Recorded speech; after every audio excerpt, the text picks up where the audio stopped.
Hello friends, welcome to ring for luck. இன்றைக்கி நம்ம பார்க்க போகிறது முட்டை அவியல். அது செய்ய தேவையான பொருட்கள்.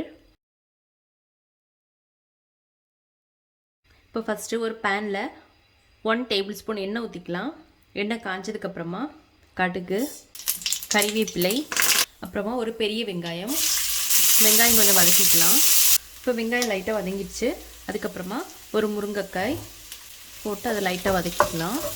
அப்புறமா கொஞ்சமாக தண்ணி ஊற்றி முருங்கைக்காய் வேக வச்சு எடுத்துக்கலாம். தேவையான அளவு உப்பு போட்டுக்கலாம்.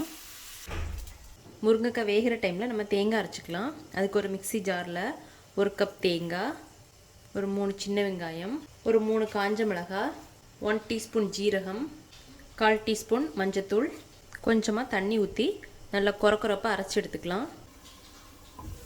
இப்போ முருங்கைக்காய்லாம் நல்லா வெந்துடுச்சு. அடுத்தது நம்ம அரைச்சி வச்சுருக்கிற தேங்காய் பேஸ்ட் போட்டுக்கலாம். நல்லா மிக்ஸ் பண்ணிக்கலாம். தேங்காயோட பச்சை வாசனை போது வரைக்கும் கொஞ்சம் வதக்கிக்கலாம். இப்போ தேங்காயோட பச்சை வாசனைலாம் போயிடுச்சு. நான் இங்கே ஒரு 4 முட்டை எடுத்து வேக வச்சு இது மாதிரி கட் பண்ணி வச்சுருக்கேன். அதை போட்டுக்கலாம்.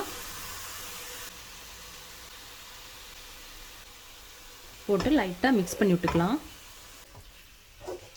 இது சிம்மில் ஒரு 2 நிமிஷம் வச்சுக்கலாம். அவ்வளோதான். இப்போ ரெடி ஆயிடுச்சு. நம்ம கேஸ் ஆஃப் பண்ணிக்கலாம். அவ்வளோதான். இப்போ முட்டை அவியல் ரெடி ஆயிடுச்சு. நீங்களும் வீட்டில் ட்ரை பண்ணி பாருங்கள். பிடிச்சிருந்தா லைக் பண்ணுங்கள், சப்ஸ்கிரைப் பண்ணுங்கள். தேங்க்ஸ் ஃபார் வாட்சிங்.